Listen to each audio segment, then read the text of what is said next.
Bonjour à tous, bienvenue au Grand-Duché de Luxembourg, au cœur du pays des trois frontières, au tripoint France, Allemagne, Luxembourg, sur la région touristique Moselle luxembourgeoise. Nous sommes à Schengen et nous sommes aujourd'hui en compagnie de Lex Delles, le ministre des classes moyennes et du tourisme au Grand-Duché de Luxembourg. Moyenne Lex. Moyenne. Phil Mols, merci pour votre disponibilité. Nous sommes ravis de vous recevoir et nous avons hâte de vous entendre nous parler du Grand-Duché touristique. Merci beaucoup à vous d'être venu, surtout ici à Schengen, la porte d'entrée non seulement de la Moselle, mais aussi une porte d'entrée pour le Luxembourg. C'est la porte d'entrée pour le Grand-Duché de Luxembourg venant en fait de l'Allemagne et de la France. Est-ce que Schengen, justement, et la Moselle luxembourgeoise ont une place particulière dans le paysage touristique global du Grand-Duché de Luxembourg et en quoi ? Ah, tout à fait. Je pense que si vous prenez l'avion, vous êtes à Paris par exemple pour prendre l'avion, vous voyez tout de suite Schengen indiqué à l'aéroport. Donc tout le monde connaît Schengen. Mais personne ou pas beaucoup de gens savent que c'est un petit village pittoresque dans les vignes au Luxembourg et tout de suite à côté de la France, tout de suite à côté de l'Allemagne où vous avez quand même le coin des trois frontières ici et les gens ne le savent pas toujours. Oui, c'est vrai. D'ailleurs, nous nous retrouvions tout à l'heure devant le monument qui commémore la signature des célèbres accords de Schengen qui ont été signés le 14 juin 1985. Donc sur ce fameux bateau Princesse Marie-Astrid qui justement vogue en fait sur la Moselle de Grevenmacher à Schengen, voire même jusqu'à Trèves, je crois. Oui, il donc, va aussi jusqu'à Trèves. Hein. Oui, le bateau Marie-Astrid, nouvelle génération, en fait c'est déjà le Xème après l'ancien, c'est le 5e ou 6e, oui. Justement après le bateau original sur lequel a été signé l'accord de Schengen. Et quand on voit le bateau aujourd'hui, évidemment, c'est tout à fait autre chose que le bateau il est splendide, il est prestigieux, il est magnifique. Tout à fait. Alors le bateau, justement, il appartient à l'État luxembourgeois. Non, c'est une entente, donc c'est les communes de la région à qui appartient le bateau Marie-Astrid aujourd'hui. De la région Moselle. Oui. Ah d'accord. Et donc effectivement, il propose des croisières en fait tous les jours, des croisières animées, ou des croisières simplement touristiques, des promenades sur la Moselle. Il est à quai quand il vient à Schengen, en ce moment en fait le jeudi. Nous avons eu la chance, nous avons rencontré monsieur le bourgmestre justement devant le bateau Princesse Marie-Astrid. Ah, okay. Et alors l'événement pour Schengen, mais aussi pour le Grand-Duché de Luxembourg, c'est ce rachat du bateau Princesse Marie-Astrid historique que vous venez de racheter à Regensburg parce que en fait, il avait été vendu, ce bateau, en 1990, je crois. Il a été vendu, donc ce qui est très intéressant, c'est en fait, et on se rend compte que quand le bateau a été vendu, l'importance du traité de Schengen n'avait pas cette ampleur qu'il a aujourd'hui. Donc les gens n'ont pas vendu le bateau parce que ils ont pensé on veut vendre un morceau de l'histoire, non seulement de Schengen, non seulement du Luxembourg, mais de l'Union européenne. Mais en fait, les gens ne se rendaient pas vraiment compte de ce que c'était ou la valeur de ce bateau. Donc il a été vendu d'abord en Allemagne, puis il a été racheté par une autre société à Regensburg qui l'exploitait encore jusqu'en 2020. Et en fait, le bateau naviguait sur le Danube et le bateau naviguait sous le nom de Regensburg. Ah oui.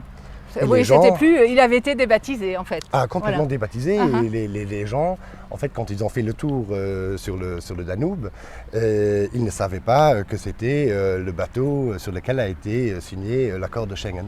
Alors, ce bateau historique, donc qui est encore dans son jus, m'avez-vous dit, il va être restauré et remis à quai, donc ici à Schengen, avec au préalable la construction d'un quai dédié au nouveau bateau, enfin au nouveau ancien bateau, voilà, nouveau qui bateau, sera restauré. Nouveau ancien bateau Marie-Astrid Schengen.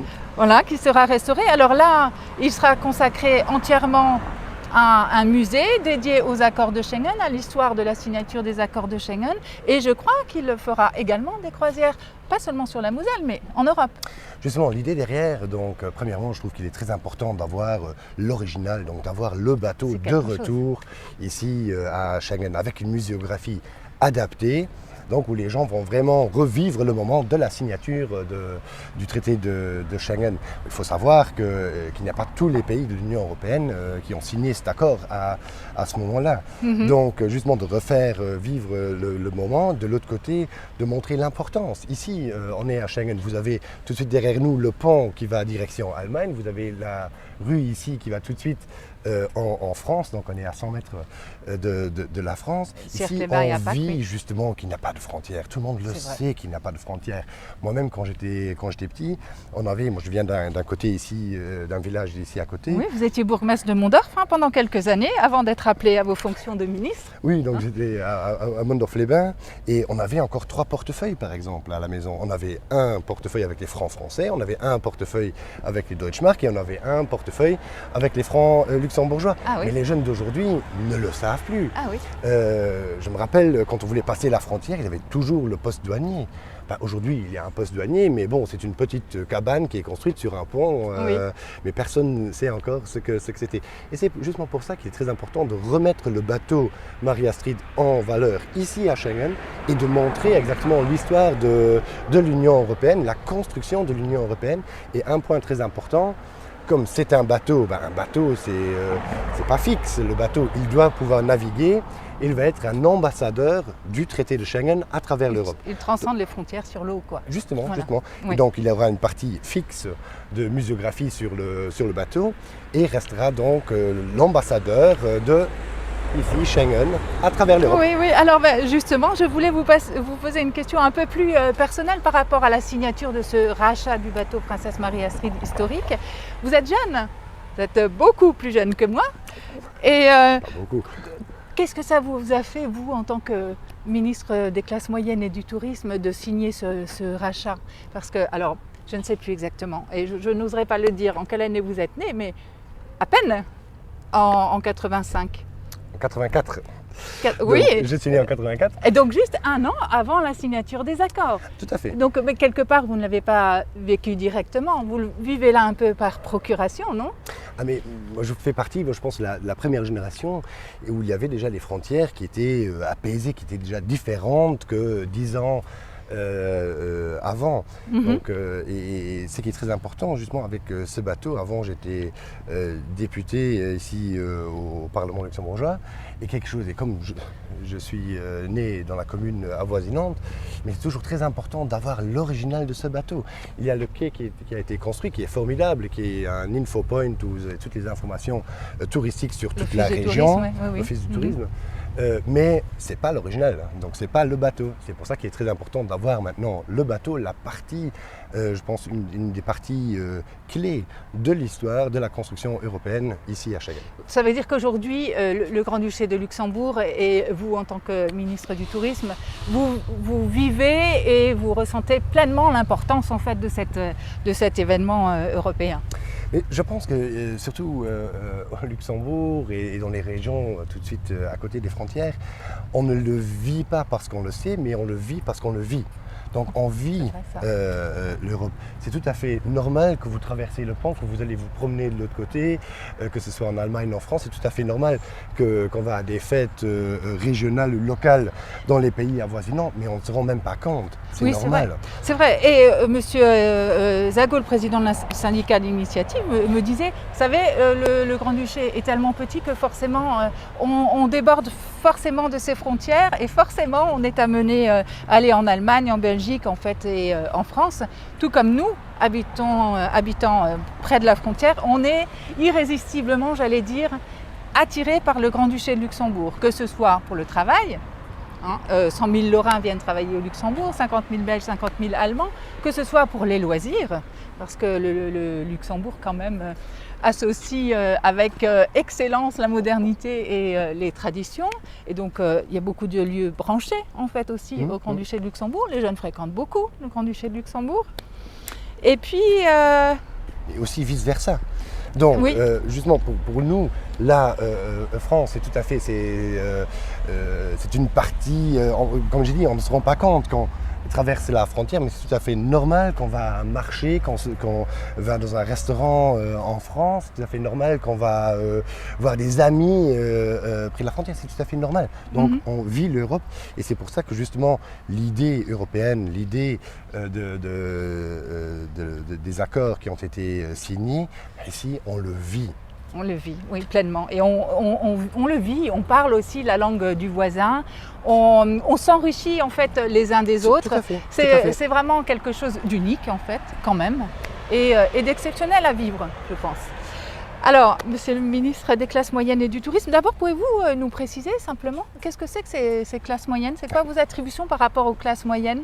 Alors, voilà, parce qu'on sait un peu, mais on ne comprend pas. Tout à fait. Donc, les classes moyennes, le ministère des classes moyennes, c'est le ministère des entreprises qui font partie donc d'un point de vue économique, classe moyenne. Donc des entreprises de 0 à 250 employés, des entreprises de l'artisanat, du commerce, de l'horeca, certaines professions libérales, qui donc ont le ministère des classes moyennes. Et on réfère à votre ministère. Tout à fait. D'accord.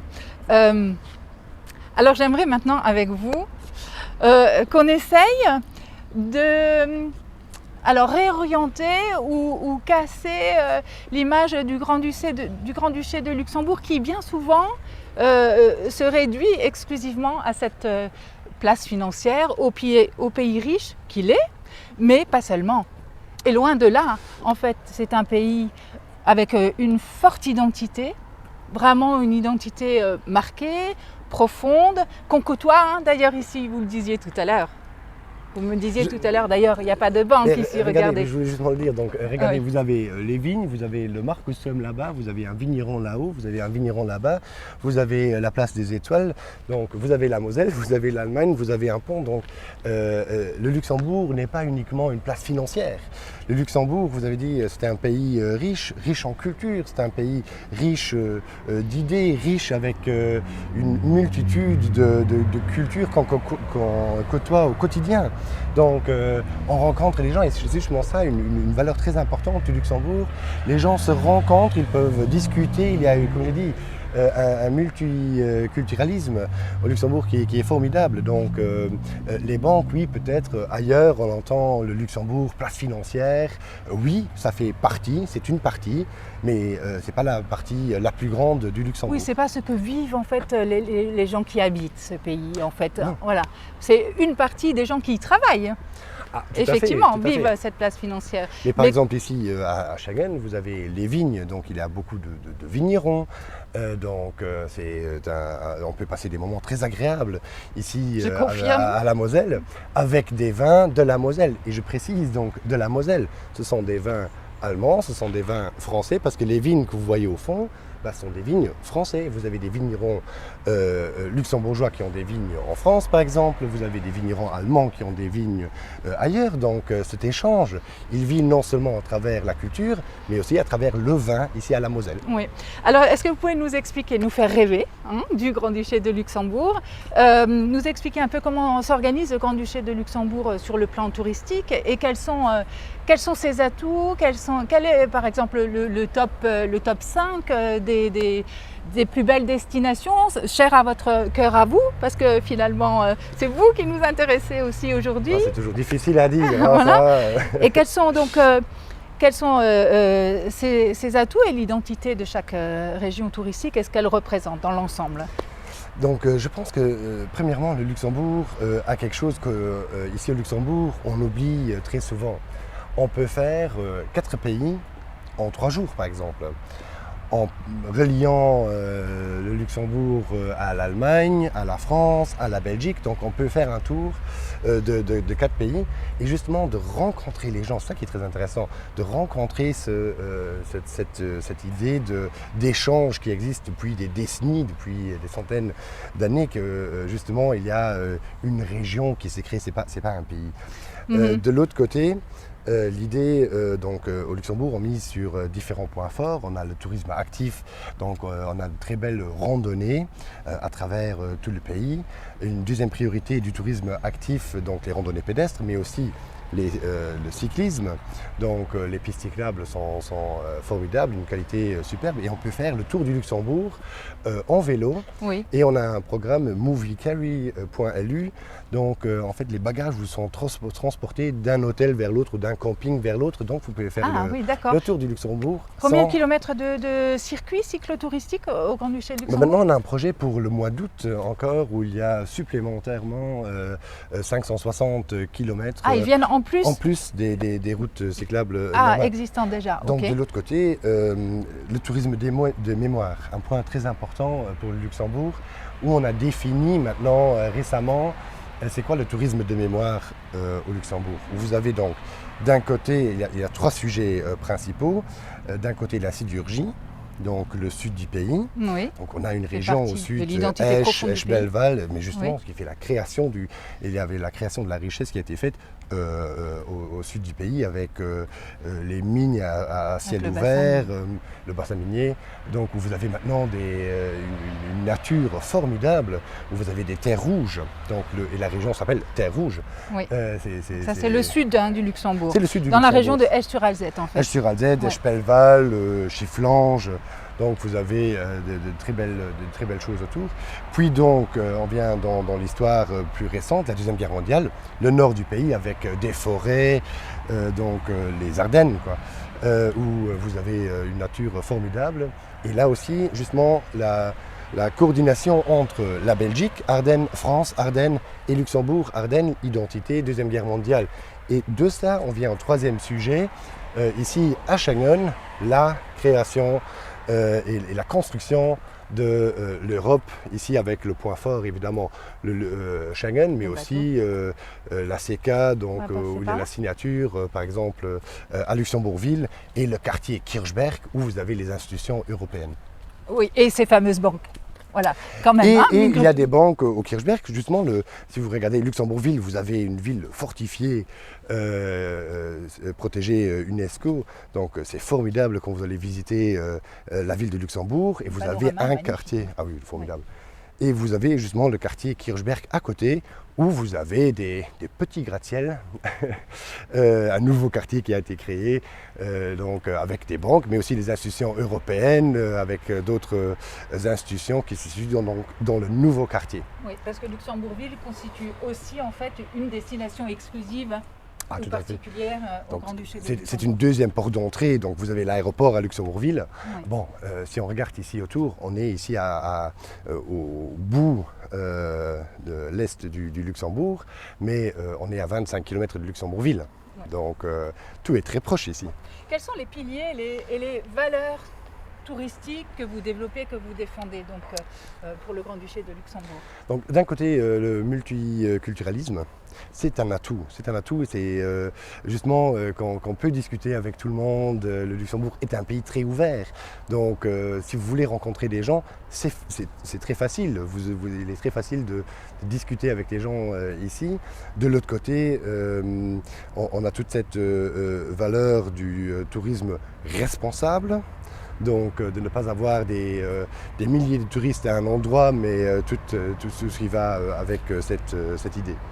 Oui, alors dites-moi si je me trompe, mais moi j'ai l'impression avec la crise sanitaire que nous venons tous de traverser, que le Grand-Duché de Luxembourg, alors je ne sais pas si on peut dire ça, si c'est approprié, mais c'est l'expression qui me vient, tire un peu son épingle du jeu. Pour beaucoup, il y a eu en fait un petit effet d'aubaine comme ça, mais en tout cas le Luxembourg, le Grand-Duché de Luxembourg, je trouve, se recentre vraiment sur ses valeurs, sur ses fondamentaux et développe pour les années à venir un programme festif et attractif qui va complètement faire ressurgir l'identité du Grand-Duché de Luxembourg.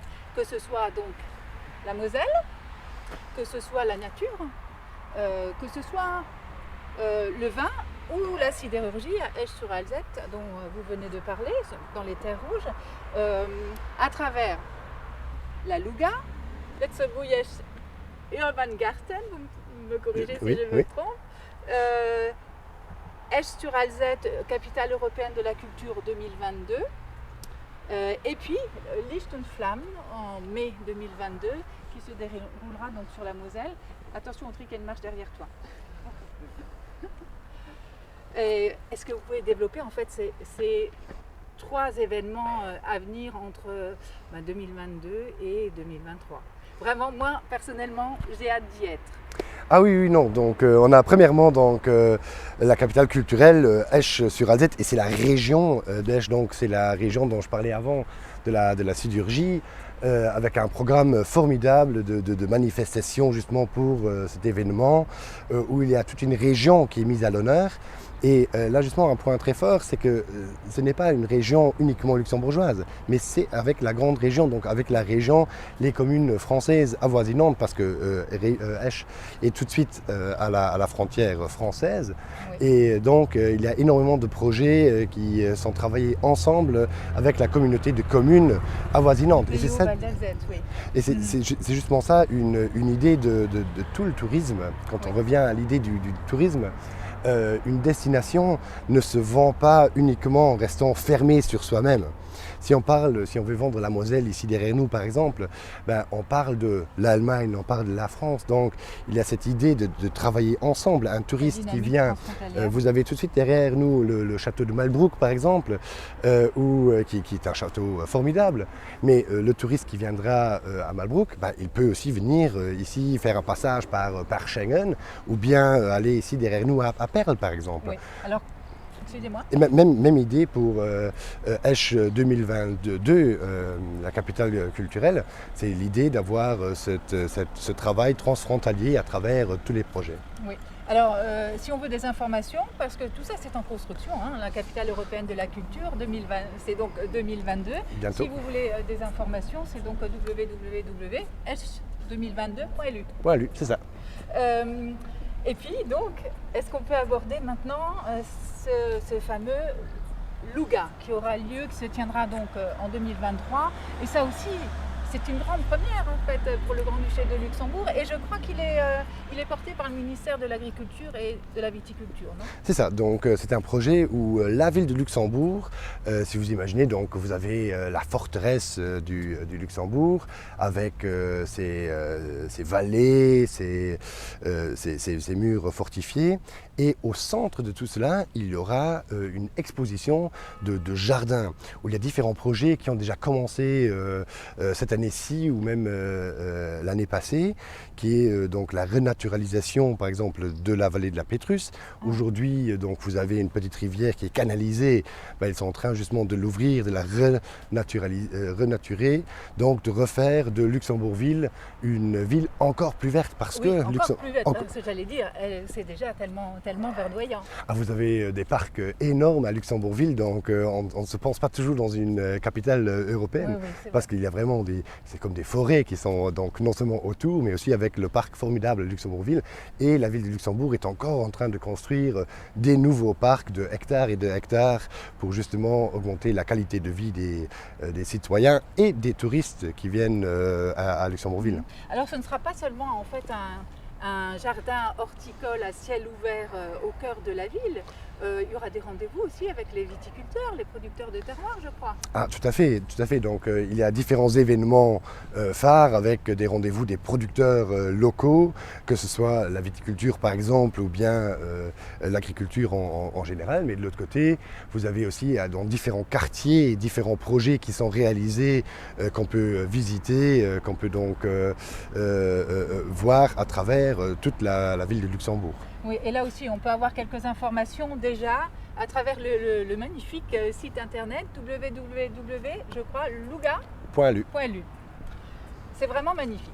Ouais, vraiment, moi j'ai été complètement surprise et abasourdie, parce que je l'ai mis un petit peu en rapport avec ce qui se passe en Allemagne. C'est la Buga, la Bundesgartenschau, c'est ça, je crois. C'est ça. Et là, c'est une exclusivité luxembourgeoise.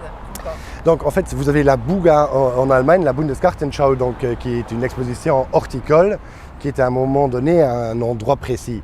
Ici, vous avez différents, donc c'est la capitale, la ville de Luxembourg, où il y a cette organisation, mais de l'autre côté, vous avez des projets, comme je parlais par exemple de la renaturalisation de la vallée de la Pétrus, qui restera dans le temps, donc qui restera toujours à Luxembourgville. Ah oui, ce sera pérenne ensuite. Oui, c'est ça. Et puis, elle sera récurrente, cette manifestation, la Louga? Maintenant, elle sera une fois pour voir justement en 2023 cette exposition. C'est un travail énorme et on verra pour l'avenir.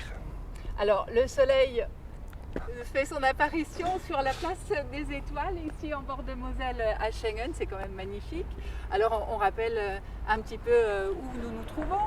Le musée européen derrière vous, les colonnes des nations avec les étoiles symbolisant donc chaque pays appartenant à l'espace Schengen. En face de nous quand même, ce qui reste du château de Schengen, la tour. Avec la tour et le château derrière. Et le château derrière, et cette fameuse tour qui a été donc dessinée par Victor Hugo lors de son passage au Grand-Duché de Luxembourg. Tout à fait. D'ailleurs, le Grand-Duché de Luxembourg lui consacre aussi un musée à Vianden. Un musée à Vianden, par exemple, où aussi il y a le très beau château de Vianden qui est extraordinaire. Quand on parlait de tourisme avant, vous avez le château ici de Schengen, mais à travers tout le pays, vous avez énormément de châteaux, de châteaux forts. La vallée des Sept Châteaux, par exemple. Ah oui, avec aussi des randonnées formidables. Mais avec le passage de Victor Hugo, évidemment, à travers tout le pays. Donc vous retrouvez en fait son petit chemin. À Mondorf-les-Bains, par exemple, il était de passage aussi, il était de passage à Altwies, un village à côté, mais en face de Mondorf-les-Bains, donc au Luxembourg, vous avez Mondorf-France qui s'écrit avec 2 F. Oui. Et en réalité, vous avez Altwies Luxembourg et Altwies France. Ah oui, et en réalité, il a dormi à Altwies France dans un hôtel. Il est venu à la poste à Altwies Luxembourg. Donc vous voyez déjà, dans le temps, il avait l'idée européenne. Il y a quelque chose qui immortalise son passage? Oui, il y a une stèle. Ah bon, d'accord, ça je ne savais pas. Alors, j'aimerais terminer avec vous si vous avez encore quelques minutes. Nous sommes donc sur la Moselle luxembourgeoise, au bord de la Moselle, au tripoint, là, France-Allemagne-Luxembourg. On va nous resituer géographiquement parlant, avec direction la France, Apac et Sierck-les-Bains, direction l'Allemagne, Perle et Nenich, et là, donc dans la continuité de Schengen, Remerschen, et puis alors Mondorf, c'est plus à l'ouest. Un peu derrière, oui. Voilà. Et puis alors après Remerschen. Vous avez donc dans cette direction, vous avez Schweppsange, vous avez Rémisch par exemple, une destination très chouette aussi. Vous avez Stadtbredimus, vous avez donc avec les Cluses de Stadtbredimus, vous avez Wormeldange, vous avez Grevemacher et aussi Mertert dans cette direction. Donc des villages aussi pittoresques et formidables qu'ici Schengen, avec comme j'ai dit une région du vin extraordinaire. C'est extraordinaire. Alors terminons si vous le voulez bien. En évoquant cette fameuse manifestation dont je parlais tout à l'heure. C'est aussi une grande première. C'est une grande première qui a dû être reportée du fait de la crise sanitaire, qui avait été initialement programmée, je crois, en octobre 2020 déjà. J'avais l'intention d'y venir, bien sûr, je ne pouvais pas moi manquer cet événement, et qui est reporté là à présent en mai 2022. Donc, on rappelle Licht und Flamme, Mosel, Licht und Flamme, c'est donc Moselle, lumière et flamme. Vous pouvez nous expliquer un peu la teneur de cette belle manifestation? Donc l'idée est justement de relier toutes les communes de la Moselle, donc comme on disait à l'instant, de Mertert, donc qui est de l'autre côté du Luxembourg. On va essayer de la rejoindre cette Moselle. Je ne sais pas par où, guidez-moi. Donc si on suit ici, on va arriver au dernier village, la dernière commune du Luxembourg, c'est Mertert. Il y aura donc des bateaux qui feront le tour entre Mertert, Grevemacher et Rémisch pour relier donc les communes de la Moselle, avec des animations qui seront autour, donc que ce soit des flammes, comme on a dit, que ce soit des vignes illuminées, que ce soit... Des dégustations, des visites de cave aussi? Avec en fait des dégustations sur les bateaux, avec des manifestations au bord de la Moselle. Donc ce sera un moment de détente où on peut rencontrer des gens, on peut s'amuser. Donc on a le choix, ou bien on peut faire le tour en bateau avec un menu sur le bateau, On peut faire le tour en bateau avec une dégustation sur les bateaux, ou bien on peut soi-même faire le tour des petites organisations, des villages, avec des dégustations des caves, dans les caves par exemple, ou bien voir les autres manifestations qui se situeront autour de la Moselle. Oui. Autre occasion unique et exclusive en 2022 pour venir découvrir absolument, il faut vraiment absolument venir découvrir cette Moselle luxembourgeoise, et puis pousser un peu plus loin vers Luxembourgville et le nord du Luxembourg, à Vianden par exemple. Nous prenons rendez-vous alors pour mai 2022. Ça, je ne veux pas la manquer. J'espère que le contexte sera de la partie. J'espère aussi. Je pense que ce sera une organisation formidable, exceptionnelle pour toute la région. Et comme je dis toujours, ce n'est pas une organisation de ce côté, c'est de la Moselle, mais c'est une organisation pour toute la région. Pour toute la région, le Grand-Duché de Luxembourg, mais aussi l'Allemagne, la Lorraine frontalière et puis la Belgique. Et là aussi, tous les renseignements sont à retrouver d'ores et déjà maintenant sur... Alors le site internet, c'est Mosellicht und Flammen. Vous avez, d'un côté, vous avez l'entente touristique de la Moselle, c'est leur site que vous allez trouver les informations. De l'autre côté, sur le visitmoselle.lu. Visitmoselle.lu. Alors le rendez-vous est pris. J'espère que pour vous aussi. Nous avons hâte de vous y retrouver. À bientôt. Merci, Monsieur le ministre des Classes moyennes et du Tourisme. Nous étions vraiment, Audrey et moi, ravis de vous recevoir aujourd'hui. Merci beaucoup à vous. Merci, à bientôt.